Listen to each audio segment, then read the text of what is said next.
Assalamualaikum warahmatullahi wabarakatuh. Alhamdulillah wassalatu wassalamu ala Rasulillah wa ala alihi wa ashabihi wa mawala amma ba'd. Anak-anak Bapak yang dirahmati dan dicintai oleh Allah Subhanahu wa taala. Adapun pembelajaran kita hari ini yaitu tentang bab pernikahan dalam Islam. Adapun peta konsepnya adalah menganalisis makna dan ketentuan pernikahan dalam Islam sesuai Al-Quran dan hadis. Akad nikah dalam pernikahan sesuai Al-Quran dan hadis. Macam-macam pernikahan terlarang dalam Islam dan hikmah pernikahan dalam Islam. Adapun pengertian pernikahan itu adalah yang pertama, pernikahan atau nikah berasal dari bahasa Arab yaitu an-nikah. Yang kedua, nikah secara harfiah artinya himpunan, al-dammu, kumpulan, al-jam'u, atau hubungan intim, al-wat'u. Nikah secara syar'i adalah akad yang membolehkan hubungan intim dengan menggunakan kata angkahtuka, menikahkan, zawwajtuka, mengawinkan, atau terjemah kedua-duanya. Lalu nikah menurut Undang-Undang Nomor 1 Tahun 1974 Pasal 1 adalah ikatan lahir dan batin antara seorang wanita dengan seorang pria sebagai suami istri dengan tujuan membentuk keluarga atau rumah tangga yang bahagia dan kekal berdasarkan ketuhanan yang Maha Esa. Adapun hukum pernikahan itu ada 5. Hukum yang pertama adalah mubah. Mubah itu adalah seseorang melakukan pernikahan hukumnya boleh atau tidak melakukan pernikahan juga boleh. Hukum yang kedua adalah wajib, yaitu wajib apabila seseorang sudah mampu membayar mahar dan memberi nafkah dan takut terjerumus ke dalam perbuatan zina. Hukum pernikahan yang ketiga adalah sunnah, yaitu apabila seseorang telah mampu untuk memberi mahar dan penghidupan kepada calon istri, akan tetapi mampu mengendalikan nafsunya sehingga tidak takut terjerumus ke dalam perbuatan zina. Hukum pernikahan yang keempat adalah makruh. Makruh apabila seseorang belum mampu melakukan pernikahan tetapi mampu mengendalikan diri dari tuntutan nafsu seksual.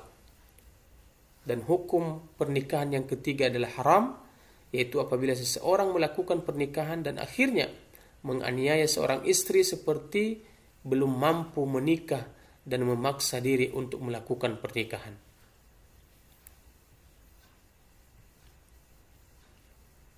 Lalu, apa dalil nakli tentang pernikahan? Dalil yang pertama adalah pernikahan sebagai sarana untuk melahirkan banyak keturunan. Sesuai dengan Quran Surat An-Nisa ayat 1 Allah berfirman, Bismillahirrahmanirrahim.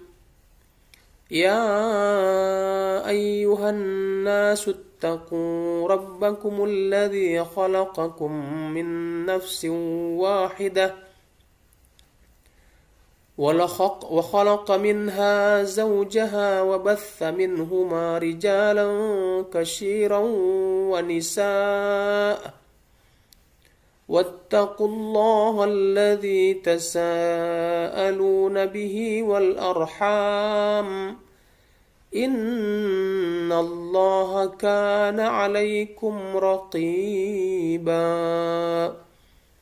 Yang artinya, hai sekalian manusia, bertakwalah kepada Tuhanmu yang telah menciptakan kamu dari seorang diri, dan daripadanya Allah menciptakan istrinya, dan daripada keduanya Allah memperkembangbiakkan laki-laki dan perempuan yang banyak. Dan bertakwalah kepada Allah yang dengan mempergunakan namanya kamu saling meminta satu sama lain, dan peliharalah hubungan silaturahim. Sesungguhnya Allah selalu menjaga dan mengawasi kamu. Kemudian dalil yang kedua adalah Dengan pernikahan Allah memberikan kemampuan. Quran surat An-Nur ayat 32 Allah berfirman, Bismillahirrahmanirrahim. Wa ankihul ayama minkum wassalihina min ibadikum wa imaikum yakunu fuqara yughnihimullahu min fadlih wallahu wasi'un alim. Yang artinya, dan kawinlah orang-orang yang sendirian di antara kamu dan orang-orang yang layak dari hamba-hamba sahayamu yang laki-laki dan hamba-hamba sahayamu yang perempuan. Jika mereka miskin, Allah akan memampukan mereka dengan karunia-Nya, dan Allah maha luas pemberiannya lagi maha mengetahui. Kemudian yang ketiga adalah pernikahan sebagai sarana untuk melahirkan keturunan dan membuka pintu rezeki. Dalil yang keempat adalah pernikahan dapat melahirkan ketentraman dan kasih sayang secara sempurna sesuai dengan Quran surat Ar-Rum ayat 21. Dan dalil yang terakhir adalah pernikahan sebagai konsekuensi Allah menciptakan manusia secara berpasang-pasangan sesuai dengan Quran surat Az-Zariyat ayat 49. Nah, bagaimana prosesi pranikah dalam Islam? Yang pertama adalah meminang atau disebut dengan khitbah. Meminang merupakan permintaan dari pihak laki-laki kepada pihak perempuan untuk melangsungkan pernikahan. Meminang merupakan babak awal pernikahan menurut ajaran agama dan adat. Perempuan yang dipinang bukanlah istri orang, bukan mahram sendiri, bukan perempuan yang masih dalam iddah, dan bukan perempuan yang telah dipinang oleh orang lain.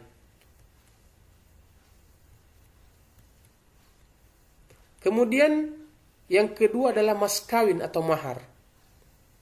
Mahar adalah pemberian yang wajib diberikan seorang laki-laki sebagai calon suami kepada perempuan yang akan menjadi istri. Memberikan mahar hukumnya wajib berdasarkan surat An-Nisa ayat 4. Jumlah mas kawin yang wajib dibayar ditentukan oleh wali atau perempuan itu sendiri dengan seizin walinya. Mas kawin boleh dibayar dengan berbagai cara yang mempunyai nilai atau faedah tertentu berdasarkan persetujuan bersama.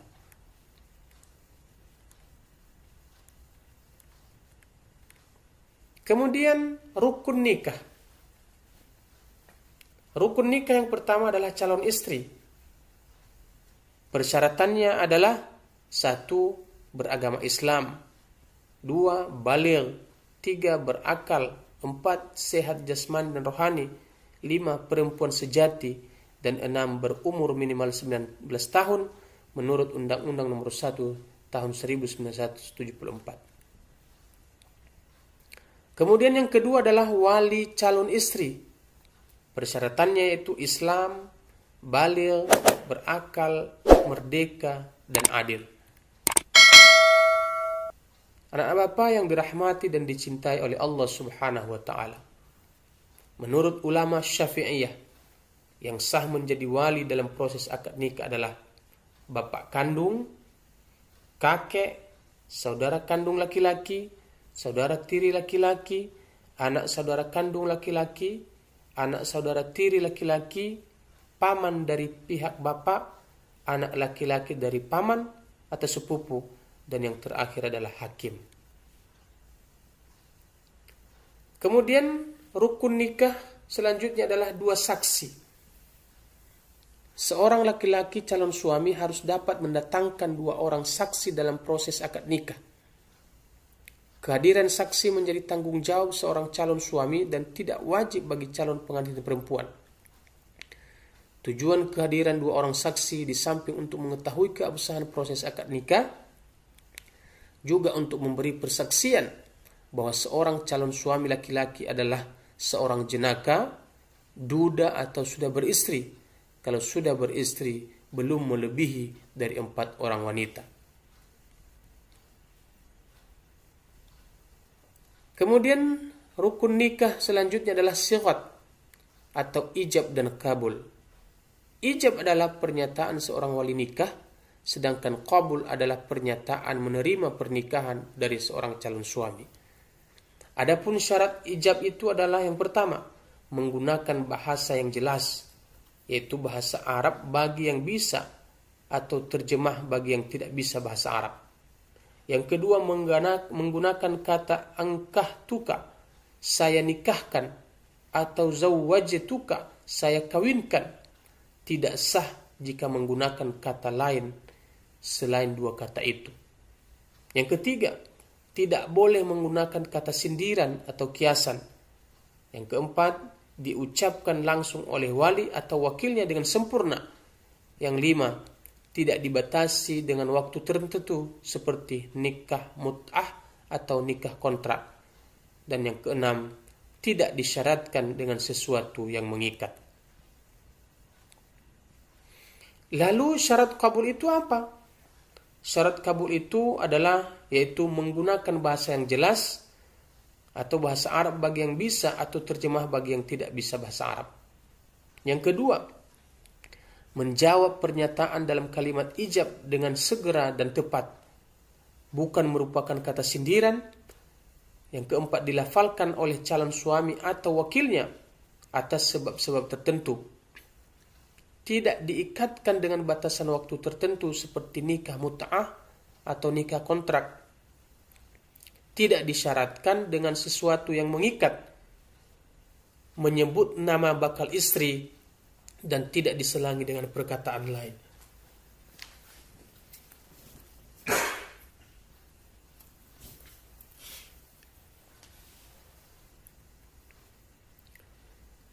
Kemudian walimatul urus.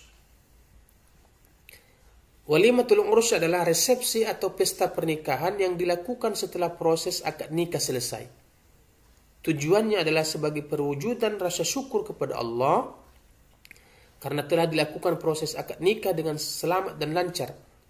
Juga untuk mengumumkan atau memberitahukan kepada khalayak ramai bahwa benar-benar telah dilakukan akad nikah. Hukum melakukan walimatul urus adalah sunnah, yang artinya bagi yang mampu melakukan akan memperoleh pahala.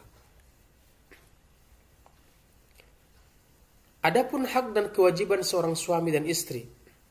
Kewajiban suami terhadap istri, yang pertama adalah suami wajib menggauli istrinya dengan cara yang baik, penuh kasih sayang, tidak kasar dan tidak secara zalim.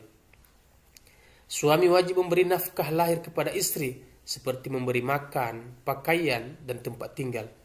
Suami wajib mengajarkan istri tentang ilmu-ilmu yang berkaitan dengan wanita, seperti hukum haid, nifas, wiladah, istihadah, dan sejenisnya.